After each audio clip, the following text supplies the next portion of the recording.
परम सत्कार योग प्यारी सात संगत जी, प्यार और सत्कार से कहना धन निरंकार जी। करते हैं यही कामना सतगुरु माता जी घर घर में सुख बरसे। सतगुरु सच्चे पातशाह आप जी के चरणों में हर पल सबके भले की कामना करते हुए यही अरदास है कि हे मेरे मालिक दीन दयाल, सभी इस परम ब्रह्म ज्ञान से भी जुड़े रहे, सेवा सिमरन सत्संग भी करते रहे और अपने संसारिक कामों में भी तरक्की पाते रहे, बढ़ोतरी होती रहे, सबके घरों में खुशियां हो, सबके कारोबारों में वाधे हो, सबके संतान सुख से रहे, सबके घर में मंगल ही मंगल हो। झोली संतों की भरो सुखों के साथ। सतगुरु माता जी आपके संत रहे हमेशा खुशहाल, यही अरदास है। साथ संगत जी कहते हैं जाको राखे साइया मार सके ना कोई। जिसको सतगुरु निरंकार दातार बचाता है उसे कोई मार नहीं सकता है। मारन राखन हाथ ऐस दे होर किसे दी ताकत नहीं। मारना भी इसके हाथ में और बचाना भी इसके हाथ में। ये मालिक है, ये सब कुछ कर सकता है, जिसको चाहे बचा सकता है, जिसको चाहे जो भी कर सकता है। ये सर्वव्यापक है, घटघटवासी है, अंतर्यामी है, त्रिकालदर्शी है, मालिक है। साथ संगत जी ऐसे ही एक स्टोरी दासी आप जी के चरणों में शेयर करने जा रहे हैं। आप जी परवान करें, अगर कोई गलती हो जाए तो क्षमा करें। साथ संगत जी कहते हैं एक बार एक शिकारी शिकार करने के लिए जंगल में पहुंचा। शिकार की खोज में खूब भटका लेकिन कोई शिकार हाथ नहीं लगा। थक हार कर वह एक पेड़ के नीचे बैठ गया। बैठे बैठे उसकी नजर ऊपर की ओर उठ गई। उसने देखा कि ठीक उसके ऊपर एक पेड़ की टहनी पर एक चिड़िया बैठी हुई थी। उसने उसी का शिकार करने की दिल में सोच ली। उधर चिड़िया की हालत अजीब थी। जहाँ चिड़िया बैठी थी उससे कुछ ऊपर एक टहनी पर एक बाज बैठा हुआ था। वह बाज भी बेचारी चिड़िया पर ऊपर से झपटने के लिए निशाना लगाए बैठा था। अब अगर वह चिड़िया ऊपर को उड़ती है तो बाज झपटता है और कहीं अगर टिक कर बैठी रहती है या नीचे की ओर उड़ान भरती है तो शिकारी उसको अपनी बंदूक का निशाना बनाता है। दातार प्रभु की लीला अपरंपार है। जैसे ही शिकारी ने निशाना साध कर बंदूक चलाई कि एक बिल से एक सांप ने निकलकर शिकारी को डस लिया।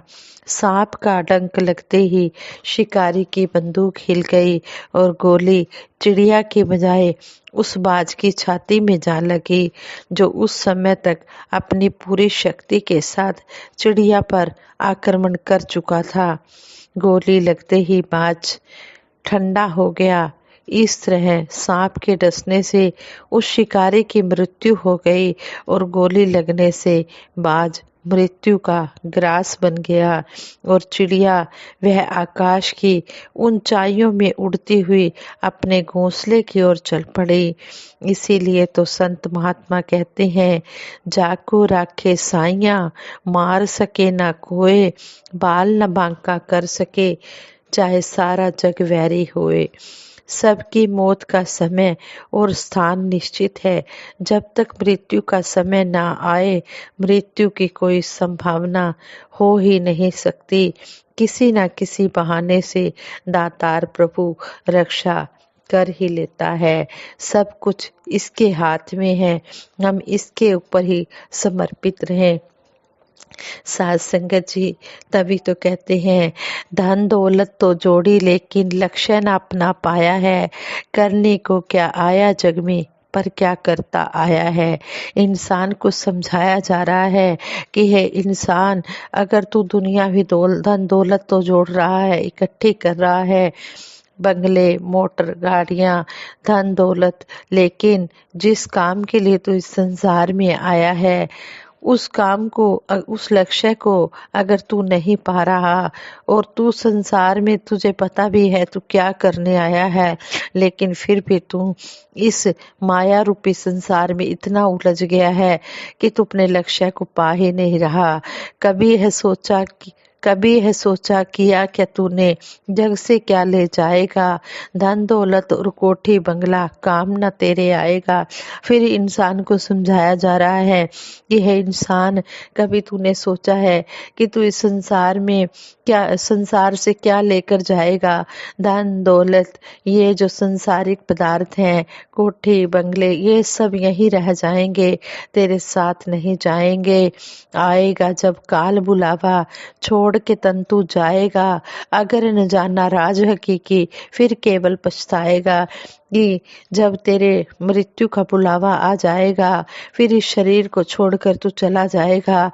अगर तूने इस हकीकी राज को, इस परमपिता परमात्मा को नहीं जाना, तो फिर पछताने के अलावा तेरे पास कुछ भी नहीं बचेगा। और इस तरह 84 के चक्कर में फिर तू फंस जाएगा। सबसे बड़ा तो दुख 84 आना है और जाना है। इस चक्कर से बचना है अगर ज्ञान प्रभु का पाना है, अगर 84 के चक्कर से बचना है तो इस परम पिता परमात्मा के ब्रह्म ज्ञान को पाना है, इस परम पिता परमात्मा के दर्शन करने हैं, परम पिता परमात्मा को पाना है। समय अभी भी हाथ में तेरे, सतगुरु से ले रब को जान, मिट जाएगी भटकन तेरी, शिल्पी होगा निजी मकान। कहते हैं कि समय अभी भी तेरे हाथ में है, सतगुरु की शरण में आ जा और इस परम पिता परमात्मा को जान ले। फिर तेरे मन की जो भटकन है सारी खत्म हो जाएगी और तुझे अपने निज घर की पहचान हो जाएगी। फिर निज घर की पहचान करके इस परम पिता परमात्मा को पाकर संसारिक कार्य भी कर और ये भक्ति भी कर। भक्ति लोग की अजय न समझे, रब पाना भक्ति है। भक्ति क्या है? इस परम पिता परमात्मा को पाना ही भक्ति है। सत्य निरंकार प्रभु सर्वव्यापक है, ये परमपिता परमात्मा हर जगह है, इसलिए इसको किसी भी जगह, किसी भी समय, किसी भी पल याद किया जा सकता है। सत्य निरंकार वह आनंद है जिसके आगे काव्य के 9 रस और भोजन के 6 रस भी फीके लगते हैं। इसे जानने के बाद कुछ और जानना बाकी नहीं रह जाता है। यह न तो किसी से बना है और न ही कोई इसे बना सकता है। यह जन्म मरण, यश अपयश, हानि लाभ, प्रकाश अंधकार, उत्पत्ति प्रलय, दिन रात, गुण अवगुण आदि से परे है। इस पर भूतकाल, वर्तमान और भविष्य काल लागू नहीं होता है। ब्रह्मांड में करोड़ों ग्रह, उपग्रह, सूरज, चांद, सितारे, पृथ्वी, आकाश, ग्रह, नक्षत्र आदि हैं। अनंत राजा महाराजा, मायापति लोकपाल है, लेकिन सत्य निरंकार एक ही है। अनेक सत्ताधारी मानते हैं कि हम पूर्ण रूप से आजाद हैं। वास्तविकता में तो आजाद वे ही हैं जिनको सतगुरु ने सत्य से जोड़कर, ब्रह्म ज्ञान से जोड़कर, परम पिता परमात्मा से जोड़कर आवागमन के बंधन से आजाद किया है। सतगुरु ने हम सभी को जातिवाद, प्रांतवाद, क्षेत्रवाद, राष्ट्रवाद, भाषावाद, वैर, ईर्ष्या, निंदा, नफरत आदि की सीमाओं के साथ साथ जन्म मरण के बंधनों से मुक्त किया है। ऐसा साजन खोजिए, हर से जोड़े जोए, जो नर हरि से जोड़ दे सोई सतगुरु होए।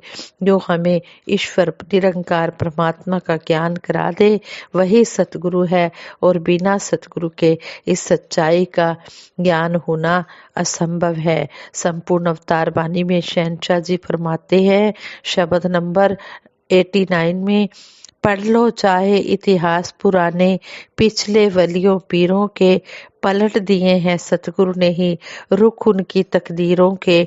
आज तक जो हुए हैं जितने, स्वयं किसी ने पाया नहीं। राम कृष्ण व नानक को भी स्वयं नजर यह आया नहीं। जग को राह दिखाने के हित सबने रीत निभाई है।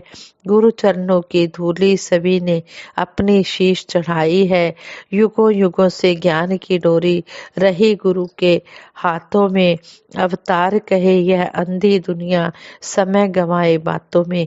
हमारे जितने भी संत महात्मा वली पीर हुए हैं, सभी ने सतगुरु के द्वारा ही इस परमात्मा को जाना है। हमारे सभी पवित्र धर्म ग्रंथों के संदेश हैं कि समय के सतगुरु का सानिध्य प्राप्त करके, संपर्क पा करके सत्य का ज्ञान संभव है। जब तत्वदर्शी सतगुरु के दर्शन हो जाते हैं तो इस अविनाशी परमात्मा के भी दर्शन हो जाते हैं। जिस तरह संसार में अनेक समुद्र हैं, परंतु बादल के द्वारा लाया हुआ जल ही पीने योग्य होता है, इसी प्रकार निराकार ब्रह्म अनंत रूप में हर सब जगह समाया हुआ है, परंतु यह हमारे लिए लाभदायक तो सतगुरु के द्वारा ही होता है। इसलिए सतगुरु की शरण में आओ और इस परमपिता परमात्मा को पा जाओ। गुरु बिन भवनिधि तरही न कोई, जो बिरंची शंकर सम होई।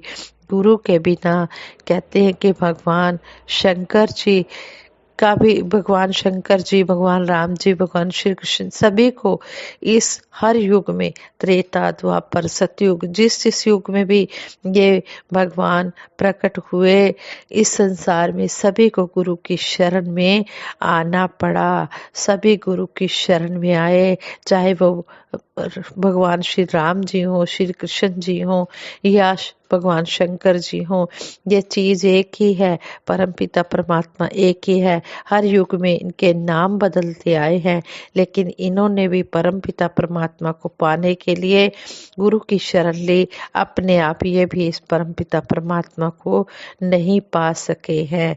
इसलिए यह हमें समझाया जाता है कि यह हमारे लिए जो लाभदायक है, ये सतगुरु के द्वारा ही हमें परमपिता परमात्मा मिलता है। गाय के शरीर में जो घी है वह किसी के शरीर को पुष्ट नहीं करता। जब कोई उसका दूध दुहकर युक्ति से घी निकाल कर उसे खाता है तो ही उसे उसका स्वाद मिलता है और उसके शरीर को तंदुरुस्ती मिलती है। इसी प्रकार जो शब्द की चोट हमारे मन का मंथन करके उससे निकला मक्खन हमें खिला सके, उस सतगुरु की आवश्यकता हर समय रहती है। सतगुरु के बिना ब्रह्म की खोज अंधेरे में तीर चलाने के समान है, क्योंकि न तो इससे अंधेरा भागने वाला है और ना ही उजाला आने वाला है। संत कबीर दास जी कहते हैं, वस्तु कहीं ढूंढे कहीं विधि आवे हाथ, कहे कबीर तब पाइए जब भेदी लीजिए साथ। कहते हैं कि वस्तु कहीं है और ढूंढ कहीं रहा है, लेकिन ये वस्तु का पता तुझे तभी लगेगा जब वो वस्तु का जानकार तुझे मिल जाएगा। इसी तरह ये परमपिता परमात्मा का ज्ञान तभी मिलेगा जब समय के सतगुरु की शरण में आ जाएगा, और समय का सतगुरु ही इस परमपिता परमात्मा से तुझे मिलाएगा। सतगुरु के बिना ये परमपिता परमात्मा का ज्ञान कहीं भी तुझे प्राप्त नहीं हो सकता। इसलिए आओ, भगत के सतगुरु माता सुदीक्षा जी महाराज इस संसार में आए हुए हैं और सभी को आवाज दे रहे हैं कि आ जाओ, इस परमपिता परमात्मा के दर्शन कर लो। ये हीरे जैसा जन्म है, इसको कौड़ियों के भाव मत गवाओ।